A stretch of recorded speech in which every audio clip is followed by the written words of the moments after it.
are now tuned into the 2-Minute Warning, a live stream community conversation pertaining to social and political issues and how we can collectively resolve them. Powered by the Westside Gazette.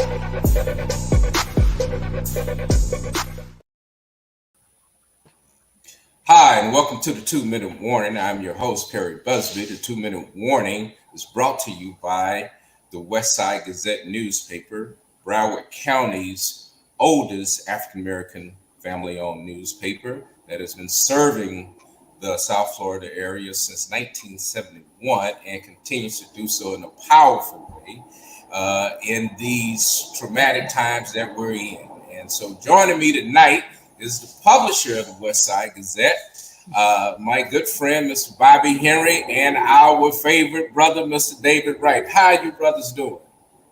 Well, you know, I am alive and kicking. I don't want to say I'm doing that too fast because this sun here in the state of Florida is wreaking havoc. And if it's not the sun, now I got to swim my way out of the parking lot. So I'm kicking. Okay. And doing extremely well, my brother. As Bobby said, man, we're having those flash flood warnings right about now, but things are going well and excited about our show tonight. Mm-hmm. Great. Yeah, I heard Bobby talking about the heat, and I was going to say, man, you better quit talking about heat. I'm sitting here in this kiln, waiting on the West Coast, but no, all is well. It's hot. Yeah, but Perry, I bet you your water temperature is not as hot as ours. Whew. May beg to differ, but I know. I see it. The what is it? They said the 95. 95. Wow. 95 degrees. And that's really affecting the sea life. The beaches are steaming. Yeah, they're steaming. I think they were pulling lobsters out. Well done. Well, it was already cooked, man. Instead of the lobsters being, you know, that brown, black, tan color, the lobsters were coming out red, ready to eat. So something's happening. Well, just get the people away from the beach with their zest and ivory soap. We don't want to take them bath. Just enough bacteria already floating in this hot water. But man, it's good to see your brothers and at least have a somewhat jovial time around these very serious topics. This climate change is no joke, and it's something that we have all got to take seriously, and not later. We need to take it serious now. It's funny, not funny you say that, Perry. I do believe that this climate is affecting everything, the animals and the fauna and everything under the sun, to include us. And I think it has really affected our governor's thinking. I truly believe that climate change has really did something to him. But that's maybe a time for another conversation. Yeah. I dare not leave the governor out there by himself. I would say it is showing its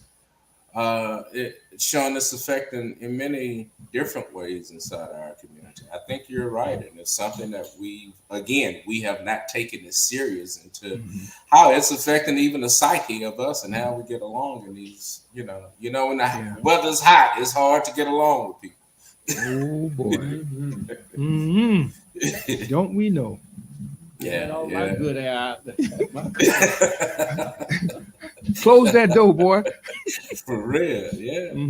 Yeah. So no, man. I was about to say, it seems like all of the talk is happening in the lower southeast quadrant of the state, particularly down in you all's area. I mean, you've been mentioning the governor, but we also have an ex-president down there who has been indicted twice and now has some more charges tapped onto that document, incident at Mar-a-Lago. So, man, you guys, it's not just the weather. You guys have a 3-ring circus going on down there. I'm trying to tell you, the weather affects everything. Everything. Yeah. But now, did they pull his passport? No, not that I know of. Okay. Okay. Not that I So he know and of. he and Putin are pretty close. So maybe he may be expanding his travel outreach to Yeah. Russia. Yeah, Mhm. but but at least one topic that has uh, pretty much caught the attention nationwide is uh, the latest with the African American Studies curriculum that has gone forth, and many of the voices that have come out of it. We heard that Alpha Phi Alpha fraternity announced yesterday that they're canceling their convention, which was scheduled next year, which follows a series of other uh, noted events. But man, tell me exactly, how being in the state, what is the growing concern, and what is the approach to this? Because this isn't just a black issue. Let me No, just it's say not. this is not just a black issue. No, it's not. No, it's not. I was on a call, a Zoom with several leaders from the clergy, from the communities, uh, and the legal profession, as well as the black newspaper. And Reverend Holmes said enough is enough. So he brought together a group of people to discuss strategies and a plan to be implemented to address the issues that we're speaking about now. It's not just, as you said, pertaining to black folk. It's going to take everybody to get involved and not just talk. We're good at talking, but now it's time for action. So the NNPA has taken a stance that we will never accept the fact that our history be damned, if you will, or whitewashed, or the narrative changed, not to include us.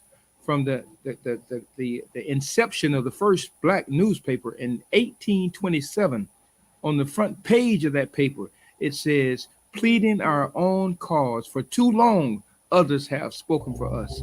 So we have been in this fight since 196 years. And now we're asking all those who believe in this fight of trying to discredit, discount, and do away with one's history, that we all need to step up and be about this.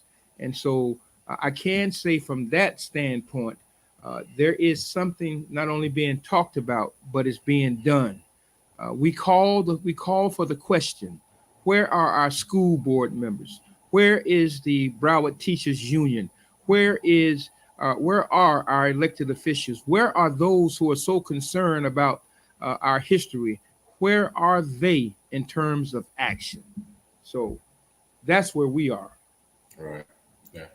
And again, I'm sorry. Go ahead, Dave. I've said truly, Brother Perry, we hunker down in situations like this. We really stand firm in uniting. And this is one of the biggest things that brings us together when you try to discredit us or take something away. And we're seeing people from around the state as well as around the country beginning to strategize as to how we can bat this. Because again, it's still not just the Florida issue when it comes to these folks targeting our history. Yeah, if it happens in Florida, it's going to move on to Texas, of which it had Missouri. If they can do it here, as you once stated, the blackest Democratic uh, place in the United States is right here in Broward County. And if they can get away with it here, Lord knows where to end up at. Yeah, exactly. And to your point, as we say, this isn't just a black issue. And let's also add, this isn't just a political party issue.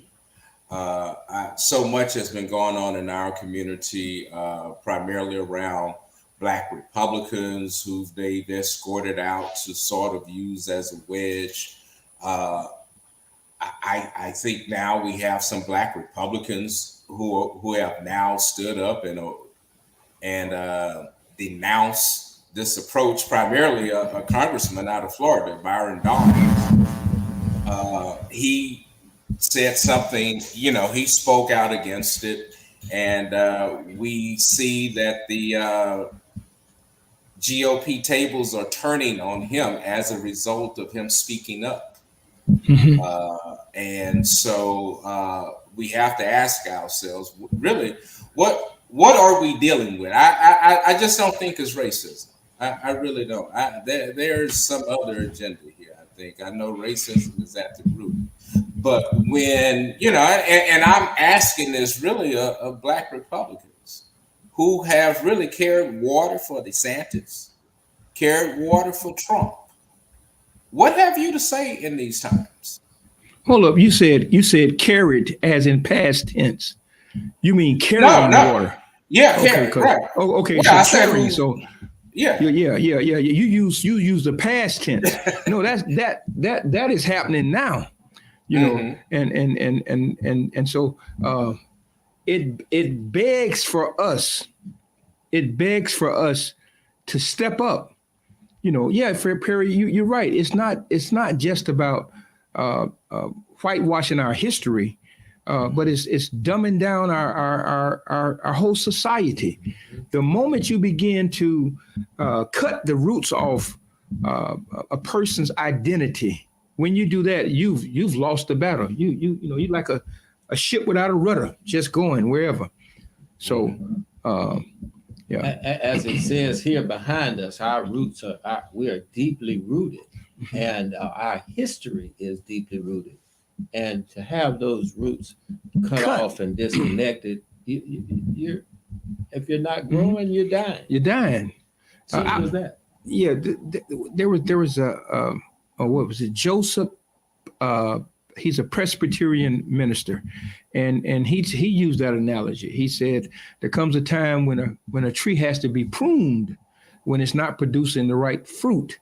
It has to be pruned, and he said, I think it's time for DeSantis to be pruned because his fruit is evil, and and that's coming from across the table. So, yeah.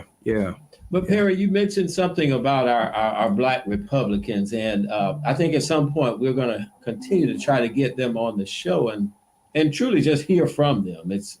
Right. I don't see a need of talking about it until we can get them on here to have a conversation, a candid conversation. Mm-hmm. Yeah, I mean, because I hold them no different than I hold Black Democratic leaders. You are our access. Mm-hmm. And so in this supermajority run legislature that we have, and we know that we have some Black leaders in there, then what can we expect from you as our Black voices in this regime? Because that's what it appears to be, a regime. Mm-hmm. And Perry, so many times, we allude to the fact that there is a majority minority, whatever.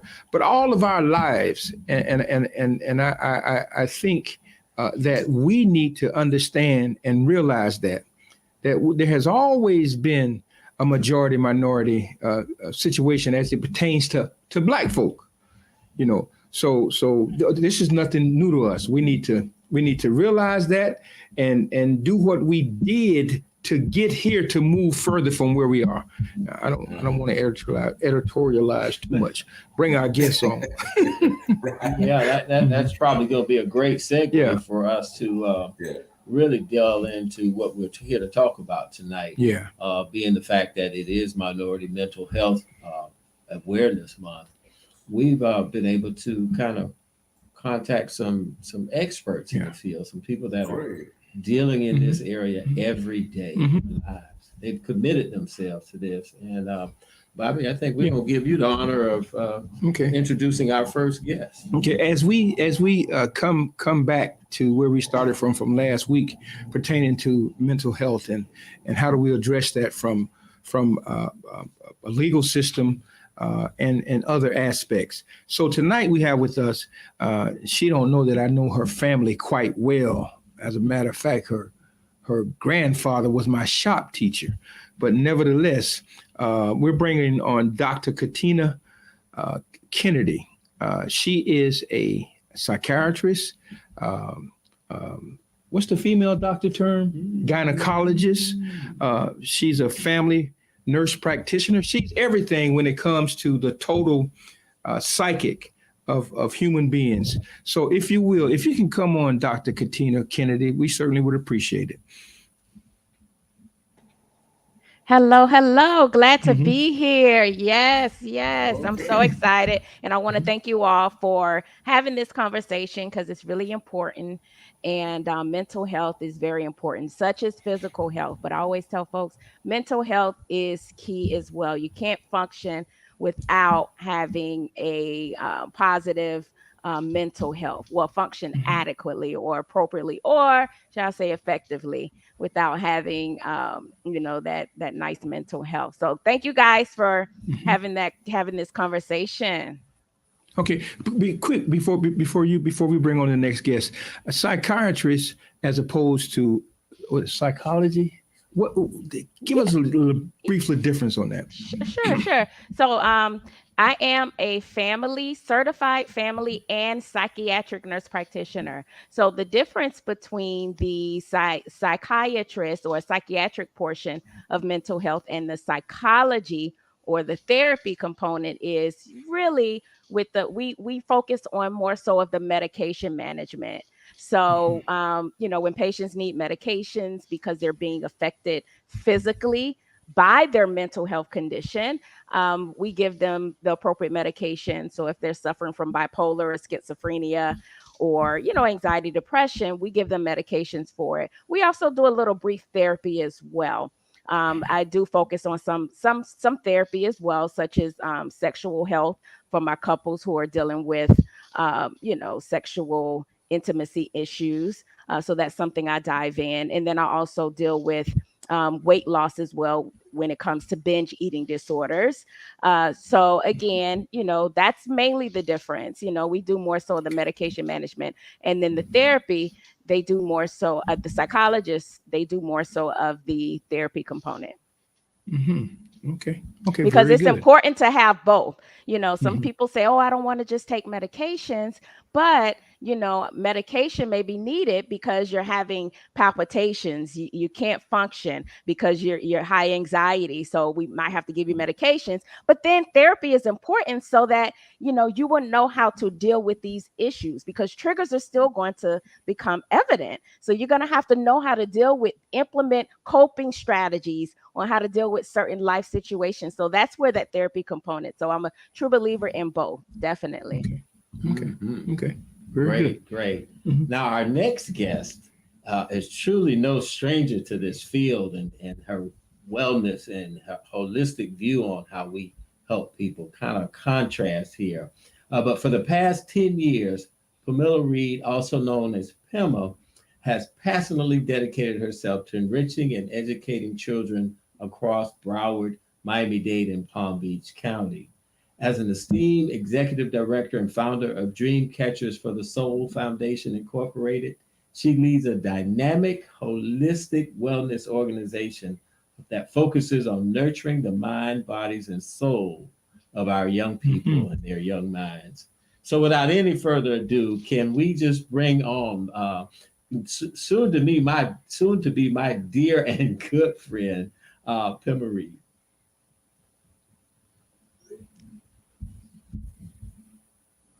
You got to unmute. Yeah. I apologize. Thank you so much for having me. I'm really excited to be here and talk about the work that I'm doing to help our children. So thank you for having me, all of you. So did I get part of that right? Can you just go ahead and embellish a little more about who you are and what you do, and tell us that meaning of your name? Yeah. First of all, my name, I changed my name. My mother and my mother and father called me Pamela. And there's a woman named Pema Chodron who's a Buddhist. And Pema means lover of children. And so I've dedicated my life to helping our children. And so Dream Catchers for the Soul is a holistic wellness organization for children. And we teach the mindfulness, yoga, Tai Chi, Qigong, and Reiki. That's deep. Yes. Okay, so okay, and now as it pertains, how holistically speaking, what would be? Last week we had a bunch of stuff come out. I mean, it was a lot of stuff. Grassroots. Yeah, grassroots stuff. From the street. Yeah, holistically, how do we begin to address our mental health, if you will, our minority, our Black mental health? And let's just deal with the situations of today. How do we give me a starting point with that? We got the sun beating down on us. We got the governor saying we wasn't for slavery, we wouldn't be. Where's the starting point for help here? Well, first things first, you definitely must know your health status. And, this is very important. When I do certain talks, I always say, you should know your health status. So I want you guys to say it with me. Say, know your health status. Know your health status. That's right. Yeah. What the heck But is a the health reason status? why is because, and we always talking about know your HIV status, but your overall health status is key.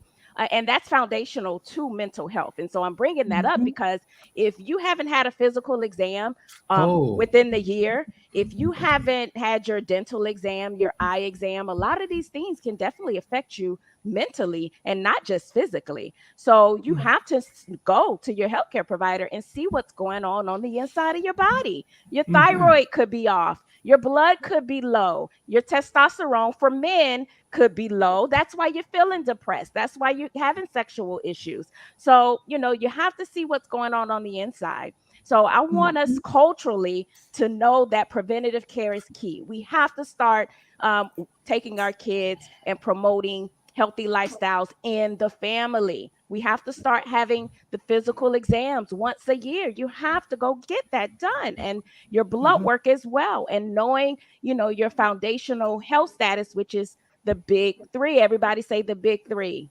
The big three. And that's BCB. That's blood pressure, cholesterol, and blood sugar. Yeah. Yes. So all of those things, again, can affect us mentally. So just from my standpoint, it's important to start with knowing your health status. Okay. Gemma? Well, I take a whole nother perspective to that because our children are taught to, do good in school, get great grades, speak different languages, but nobody's helping them take care of the inside, their inside mental health, the inside physical, and that's what Dream Catchers is about, is getting children at the soul level so that they're communicating with themselves, that they're having conversations with themselves before they go on the outside and have conversations with other people. They're getting to know themselves, And so I'm here with the doctor, but I see a lot of children in foster care getting like 21 different medications. And that's bothering. That bothers me. Because do they need all of those medications? Like, does a 7-year-old need 21 pills? That's what we're asking for, Dr. Katina. Yes. And so, and to answer that goes back, I provide more of a holistic approach as well. So I'm with you. Sometimes patients come to me and they're on like 7 different medications. You're like, hey, wait a minute. They're feeling drowsy. They can't concentrate. They're having so a lot of times I pull back a lot, different medications so that we can actually help stabilize the patient. But I'm with you all the way, Ms. Reed, as far as, it's important to understand your body. And when I'm talking to my patients, especially young people, I focus on, how to control yourself, how to regulate your emotions. Yes. I always have them to say a mantra: Don't let others control your emotions. And y'all say it with me as well. Say it. Don't let others control your emotions. And that's hard for us adults, right? But that's something that I definitely work with these kids. And that goes with emotional intelligence, with just knowing yourself. So I'm all with you, Miss Reed. It's just sometimes in order to get there, sometimes if their anxiety is so high, they can't meditate. You already know they can't meditate. I give my patients meditation videos to do. I tell them about yoga. And a lot of times they can't even get through 3 minutes of the video because they're just not, mentally stable. But yes, I love what you're doing in the community. And I'm an advocate for that as far as knowing yourself and knowing how to bring peace within yourself. Yes. Knowing how to calm yourself down during different triggers. Just because this person said this doesn't mean you need to pop off, right? It just means that, I'm going to control, because a lot of times when it comes to anger management, right, when people, you're driving in the road and you get into a altercation with someone, you blew your horn, you flicked them off, however they're going about their day, and guess what, you're still upset. They home with their family and they're fine. So it's important to not let others control your emotions. And that's something that we have to constantly work on. And through your maneuvers, the strategies that you talk about and you focus on, I'm sure that's something that helps bring them peace within themselves, because that's so important. Yes, absolutely. That breath is so important. That just taking that breath, breathing. Yeah. It could change. It could change whether you get in a fight or you just back off, right? Yes. That just. So Pamela, tell me a little more, because you deal with the entire family. Am I correct in that you really try to focus on making sure that all of this is still being managed through the entire family, whether it's single parents or full families? Tell us more about that. That's correct. And that's one of the things that we do every year. Well, we do throughout the year, but that's our focus for this, the Children of the Lotus Retreat, is to bring the family together, right? To bring the family together and learn these modalities, because guess what? I can teach teens, I can teach children all day long, but they're going back home to this. They're going back home to the parent that's going to flip a switch if they do something wrong. So we try to get the parents involved. We do a monthly meditation with parents on Zoom to try to get them to understand the importance of these modalities, because we can't just teach the children. We've got to make sure the parents get it too. So in this form of behavior modification, if you will, what is the immediate gratification that would cause I don't want to say a patient, but a young folk? How do they experience that immediate gratification to want to continue whatever modality that's used in this therapeutic sense? You want to go first? Because well, I'll answer the question first, because a lot of my teens, the teens and the little ones, they're like, what is this? At first, they don't want to do it. I just trained 10 teens to be mindful ambassadors. And so they are going to be going out into the community and teaching their peers mindfulness, right? But at first, they're like, what is this? This is woo-woo. I don't want to do this. But towards the end, they began to see the importance. They began to see that first of all, they were able to build a bond with 9 other people in the class, right? But at the same time, they were able to self-regulate. That's the key, self-regulation. We have to think, we have to breathe before we respond, and that's what keeps them out of trouble. So Ms. Reed, you also share with me, y'all sprinkle a little love in there too, right? I mean, it's something that you the gratification comes with that emotional connection of I see you, you are somebody. Right. So we always instill in our children and our teens to tell themselves, I love myself. because a lot of these children, whether they be in foster homes or they've never heard the word "I love you." Those 3 words, they've never heard that from their parents. So if you don't get it from the inside, tell yourself, I love myself. And when they begin to love themselves and understand the importance of loving themselves, then they can love other people. It's a trickling effect. Okay, you both of you got some good stuff there. So why? No, I want to ask why. What is the reason that in these systems, in particular, this juvenile injustice system, what is the barrier, or is there a barrier for you getting involved in that system to address this issue from your holistic points? So I would say, just from a medical approach, access to care. We do have a lot of mental health professionals out there. However, it's not enough. It is not enough. So a lot of times patients may have to wait weeks to be seen or months to be seen because they can't get into a mental health specialist or a healthcare provider immediately. So that's one barrier. Just the access to health can be delayed. And then when we delay access to health, we delay access to care. So that's coming from, the medical approach. Mm-hmm. Any contracts from the juvenile justice system or from the penal system? You guys got any contracts? No, I don't. Yeah. So maybe they need to venture out into the sector, the more of the, private community, private practice communities, and look into that, because I don't know why, honestly, why they probably just have certain organizations who they work with.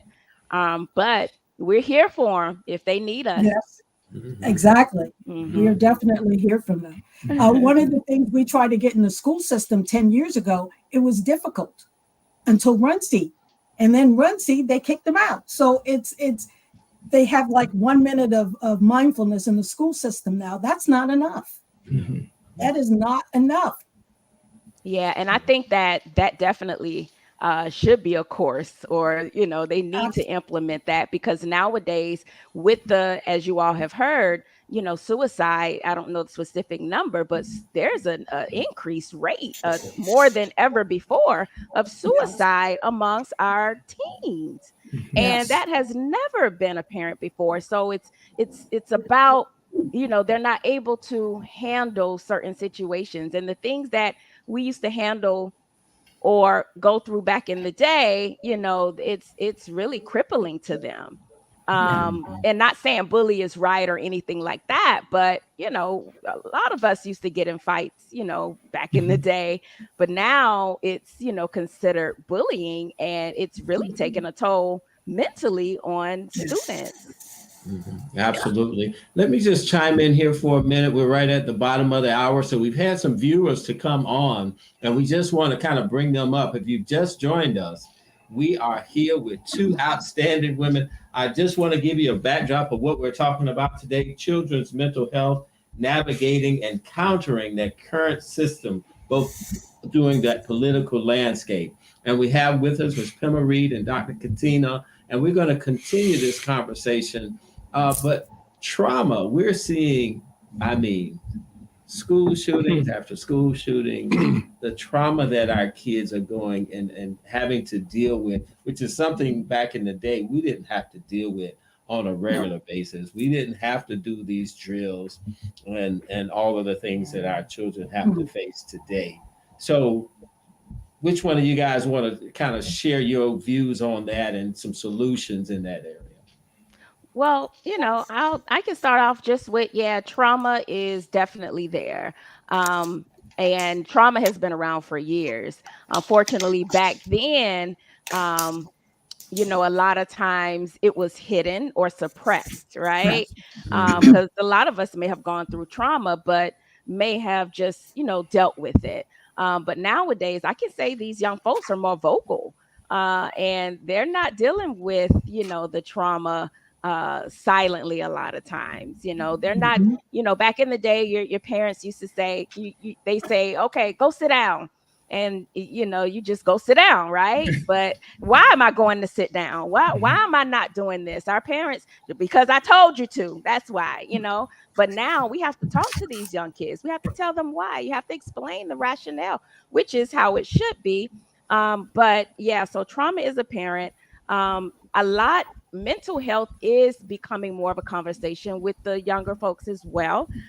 So it's in a lot of songs, it's in a lot of television today. Sometimes it's negative as far as the mental health, suicide. So a lot of them are learning about suicide and it's okay through certain songs. However, as far as addressing them, I can say they are more open to getting mental health care. Back in our day, therapy, what? I'm not going to therapy. That's for crazy people, right?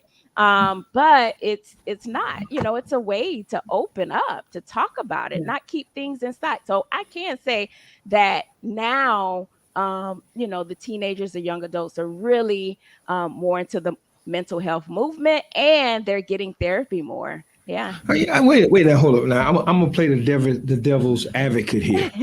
Okay, now we just got through saying that back in the day, it wasn't a whole lot of suicide. It was this: when your mama told you to go sit down, you went and sat down. And now today, we offering a rebuttal to their instructions, and suicide is up on the rise. So you mean to tell me?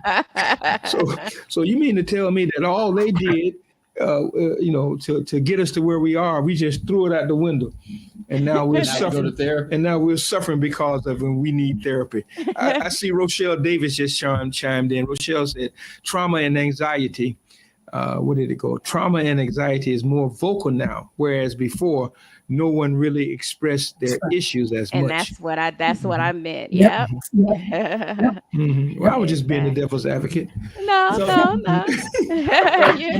Pema, share us your opinion on all of this trauma and how you guys are dealing with it.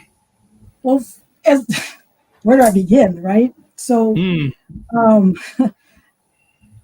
the teens that I work with are constantly being harassed by police officers. It's constant. And one of the teens said to me the other day, the only place I feel safe is at home. I don't feel safe on the streets because I'm always being harassed by police officers. That's trauma.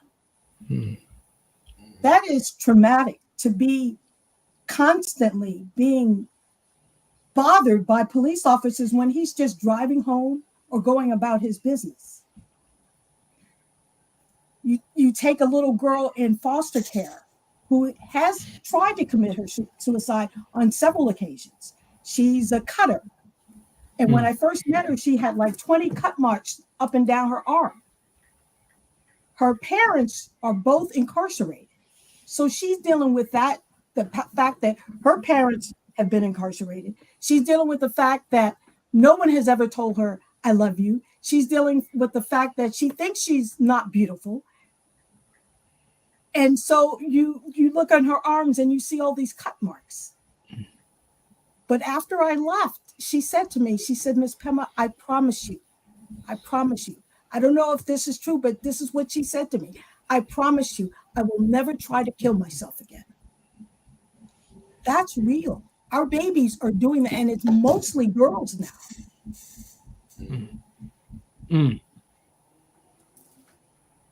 I don't know. I can remember as a behavior therapist in a residential treatment center. And I can say this because I noted it in my records as a form of therapeutic treatment. There was a young man who wanted to commit suicide. And I said, okay, today we're gonna deal with that. You want to know what it feels like to be, under some pressure and blah, blah, blah. So we had just gotten about 6 new refrigerators and 6 new washing machines, and we had these big old cardboard boxes. And so I said, you really want to experience and see what it feels like? And so he said, yeah. So I said, lay down. So I took the cardboard boxes, all of them, and put them on top of him. And when I put him on top of him, I sat on him. And he screamed and hollered and kicked. And when it was all said and done, he said, I don't want to die. I don't want to commit no suicide. So using reality as a form of therapy in a therapeutic setting offset a whole lot of that thought of you think you want to do it. So what form of reality, therapy, if you will, or even if you use it in your programs, what is it, and do you think it would be effective to deal with reality the way it is in those settings? I must honestly say I do not know. I would never do that to a child. Mm-hmm. He's alive.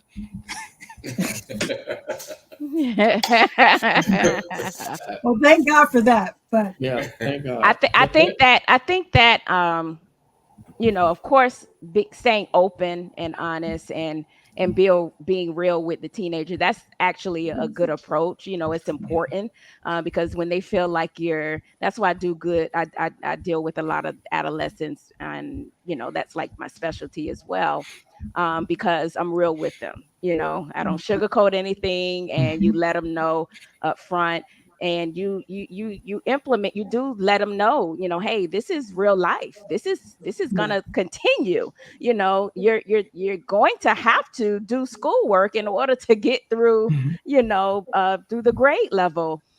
So you do have to, I believe in implementing when you are talking to the child, it's important to be real with them, and give them some real life scenarios and let them know, you do it in a nice and tender way. That's my approach. But you don't pile a reality on top of them. So this sounded like a back in the day movement, right? Where sometimes tough love did have its effect. I mean, look at us. Especially when some of the kids were truly bluffing, right? I mean, they felt bad. They were having a depressed moment and truly felt like this was a way out or a way of getting attention. And by that, we could call their bluff and put them on the spot to help reverse that. But I think what you guys are dealing with is more clinical. These folks have a history, a track record of being in and out of the systems in some cases, having some health issues. We've seen kids that unfortunately they're products of drug abuse, their parents being on drugs. So they've experienced some sort of a difference of how could I say? Well, I'm not going to agree, but you say it the way you want to say it.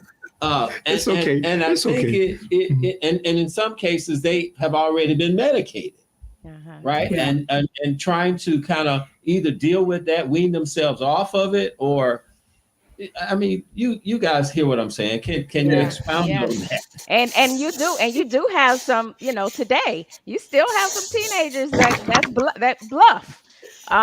Because I've had patients where to avoid certain situations, like I had one teenager, quite a few, not just one, but she got in trouble. And when she got in trouble, she said, oh, and I'm just calling out a name, oh, Susie made me do it, and we were like, Susie made you do it. Yeah, it wasn't me. It was somebody else. So she was trying to portray, multiple personalities. But then, I sent it to a psychologist. And one thing about the psychologist, they do testing, psychological testing as well. So that'll really, get to the nitty gritty of things and certain diagnoses and so forth. So we can tell, if you're lying or not. I'm not a multiple personality specialist, but that's very rare. Stop right there, Doc. Hold that point for a minute. Okay, on last week's show, and specifically speaking to that, a Black kid being seen by all white psychologists, psychiatrists, whatever that whole team. Okay, they misdiagnosed this young man to the point that he's institutionalized right now, and his life is hanging on the balance. So one of the arguments was, how can a person who does not understand the background, nor the background of this particular client, if you will, how can they assess him in its totality for the benefit of what it is? Did I say that right? Perry, you was on the call. Help me out. You know the case. No, go ahead and answer that, because I have a question really based on. Yeah, I mean, and that's true. That's why I've had patients to come that's seeking out, Black-owned healthcare providers because they were misdiagnosed, or their symptoms are attributed to, oh, you're just fat, you just need to lose weight. But in reality, they're having pain, they're having shortness of breath because they have rheumatoid arthritis, because they have lupus. And that could have been diagnosed with a simple blood test if the provider had listened and not just going by, because they're just obese. So their symptoms were dismissed. And, so that's why a lot of people today are seeking out Black, providers, healthcare providers, or people, like themselves, because we understand each other. We understand the culture, the background. We understand our body, because we are as well, Black people. So yeah, put the cardboard boxes on them. My nephew was diagnosed with ADHD, and because he was always in trouble, he was bored with school, and so they put him on Ritalin. And so my they sent him to me for the summer. So I threw the Ritalin in the garbage. I took him off the sugar. I took him off the sugar cereal. He meditated. He did yoga. He did Reiki. And now he's an A student. He just graduated from high school. Oh, okay. Awesome. So you didn't use the cardboard boxes. You used Reiki. And the garbage disposal. And the garbage disposal, right? Great. That's great, Penny. That's great. That's great. Yes. That's sugar. Yes. Go ahead, Perry. I know you had something you want to say.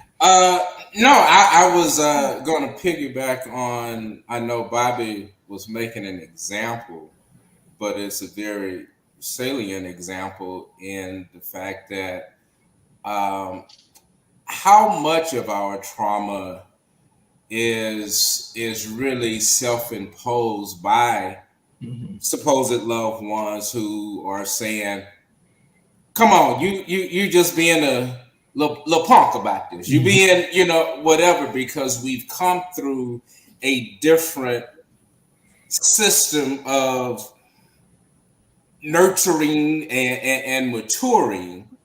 Some of it we're saying, I think, to a great degree, because we are the survivalists, that it was great, but we are surviving. And so how much of that are we also passing on in some distorted sense? I mean, because at some sense, when someone gets mental health, there's this rush to get better. I'm dealing with a sister who has dementia late in life.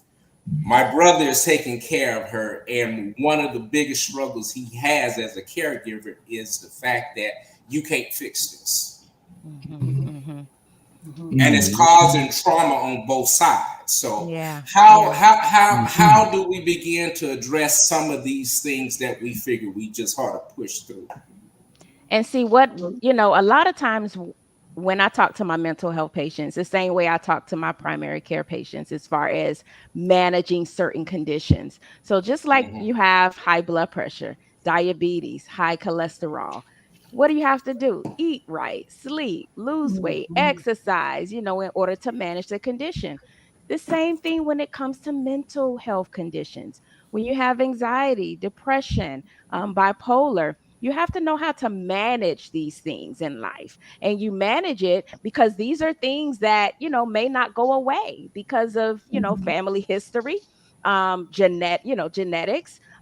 It could be, if it's related to trauma, possibly we can get it managed, but you definitely have to know how to manage certain situations, and you manage it through therapy. And in some instances, they definitely need medications, and therapy will comprise of everything that Miss Reed is saying as well, which is, holistic yoga. They call it mindfulness, just Mm. mindfulness, being aware. But yeah, I teach them just the importance of, okay, yeah, I might not get rid of this condition, right? But how Right. can I manage it? How can I live with it and have a high quality life? How can I Right. go out? I can be, I can function in society with this condition without it taking a toll over my life. How Right. can I go outside of my house without having panic attacks and so Right. forth? So, And Right. that's without those street meds and alcohol. I'm right. Are we right there? And yes. how do you help people understand the difference and what that balance is? How do you get them to try the physical side, the exercise and eating right, as opposed to the self medicating, street Well, medicating? Well, you just constant talking to them, therapy and just encouragement, a lot of empowering, Mhm. and a lot of times when you talk to people and just let them know the health consequences to certain things, such as alcohol, it's going to ruin your liver. Alcohol, if you're trying to lose weight, you're not going to lose weight. You're going to gain Right. weight. Alcohol is filled with sugar. I talk to them about the consequences that can occur when you're doing these bad things to manage certain conditions, and it's real. Yeah, you can Yeah. go into liver damage, Mhm. liver failure, if you continue to do that. How do we create a controlled environment? Because I remember distinctly when they was talking back in high school, as a matter of fact, in order to try to get what is it called, the prevalence, if you will, of situations. You have a controlled environment, and then you have something else. And so, with the controlled environment, you were able to get what you wanted to get. But in that one that there was no controlled environment, you know, you couldn't assess your outcomes as readily. Mhm. So, what would be your ideal control environment, Ms. Reed, for your form of therapy? Um, Journaling is key. Hmm. Getting to know yourself is key. You know, just writing, journaling is a form of like going to Dr. Katina. Writing out your feelings is such great therapy for Mhm. our teenagers and for our kids. And going back to the Lotus Retreat, that's one of the things that we're giving away to the teens this year is a journal with love letters Mm. to encourage them, to empower them. And some of the people are writing like they're writing to their younger selves in the journals so that they could start to go within, because if you don't go within, you're going to go without. and Okay. and and we have to remember that, our it's when you're dealing with therapy, you or just in general, you want to focus on changing the negative thoughts, because remember, our thoughts Right. affect our behaviors. So it's all about your thoughts. If you're thinking Mhm. negative, if you're thinking this is going to happen, or that's going to Right. increase anxiety, that's going to cause depression, that's going to lower your self-esteem because you're thinking negative before you even do it. So Yes. I tell people, really implement those positive thoughts. Right. When something, and then a lot of times we're good at, as humans, we're good at encouraging others, right? So if our friends, our family come to us and say, hey, I'm ugly, or I'm not feeling, I'm not looking good, or I'm going through this, we'll give them so many great tips, right? But then when it comes to ourselves, it's hard to encourage yourself. So that's one of the things that I promote as well in Yeah. managing certain conditions, changing those negative thoughts into positive. They know when they say something negative to me, okay, how can we counteract that?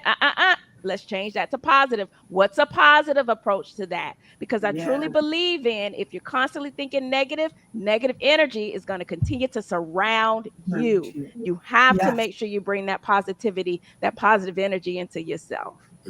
All right, Doc. Everybody say, think positive. Think positive. So Yeah, listen, yeah.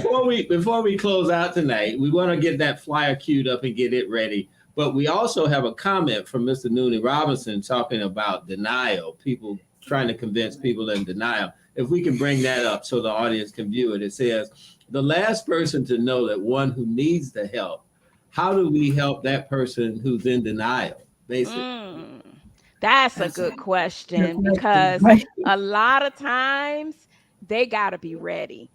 They have to be ready. Like I've dealt with, my father, alcoholic, drug abuse, all his life. I can't care for him more than he cared for himself.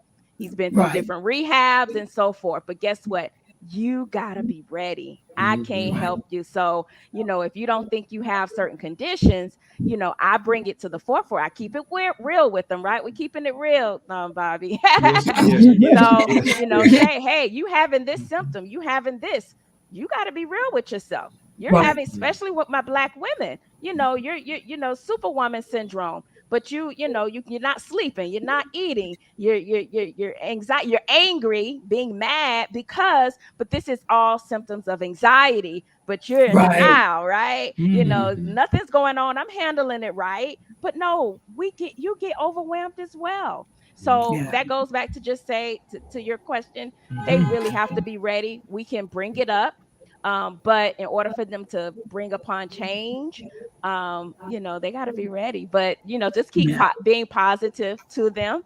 Don't be negative, because, once you start badgering them with certain things, it's going to go through one ear and out the other. So you can keep talking to them, be positive about it, and they'll eventually listen. Great point. Good. Great So point. before we close out, we want to bring that flyer up. If we can get that flyer up, and Pema, if you can speak to this real quick and just give us an outline of what this day is going to look like. Oh man, I'm so excited, because this is the 10th year that I'm doing this, and it's not your typical back to school event. There's no hot dogs, there's no hamburgers, there's no sugar, there's no Coke. This is a holistic approach to back to school. And we've got some fantastic speakers this year. And again, our theme is all about love, and all of our workshops are about love. It's a day for the family to get ready mentally for back to school, as opposed to going out and having a good time before school starts. So we have massage therapists for the parents. We have Reiki healers for the parents. We have workshops for the parents. We break the workshops down from 5 to 7-year-olds, from 8 to 11-year-olds, and 12 to 18. So it's going to be a great day. Awesome. So Eventbrite, they can go there. You can put your information in the chat, and that way everybody can see it. If you'll just put that information in the chat where they can go register for this. I hear you got over 200 people already registered. Is that correct? Yes. Awesome. And then if anybody want to follow me on social media, you can follow me at Dr. Katina _Dr. K. So that's DRKATINA_DRK. That's on Instagram. And then it has my link tree, which will send you all over to if you want to make an appointment at my office. Put that in the chat. Doc, put that in. Can you slide that in the chat? Oh, okay. I didn't know if the audience can see. Katina _DRK. So if you need me, I take care of the entire family. I'm here for you. Let's work together. Let's make some change. And again, even the host of the show, everybody on this show, if you haven't had your physical exam, you need to know your what? Know your numbers. Oh. All of that's right. That's right. The BCB. Yeah. The big three. Know your health status. What I get for that? BCB. So go get your physicals and your blood work. Preventative care is key. Yes. There we go. Yeah. Okay. Absolutely. Okay. Very good. Absolutely. Mhm. Absolutely. All right. In closing, guys, we kind of got to wrap it up. We got a work schedule tomorrow, so we got to get it done right now. So, in closing, any comments, anything you ladies like to share with us before? So I always like to end, and I want you guys to always remember you cannot carry out your purpose or passion in life without taking care of you. So always remember you have to make sure your health is in order, because a lot of times, you have these great ideas or grand ideas, but you can't carry it out because you're not feeling well, because you're low energy. You're not sleeping well, you're not drinking, you're going all day without eating. Your body needs to be fueled mentally and physically. So again, remember, take care of yourself and take care of your mental and physical. That's it. I can keep going, but I'll stop. That's beautiful. Mhm. And for me, take your right hand, put it on your heart. Take your left hand and cover the other heart, and close your eyes and say, I love myself. I I love love myself. myself. Yeah. I love myself. I love I myself. love myself. One more time. I love myself I I love love myself. myself. Mm. just the way I am. Just the The That's way the I way am. way I I am. am. I love that. I felt that. That's amazing. Yeah. Amazing. Okay. All right. Perry, you got anything you want to close with? No, Okay. no. Just other than thank you for this Okay. great information. Okay. Yeah, yeah. Then Thank you I'll for do having this. Okay. Yeah, thank you so very much. And mental health is extremely important.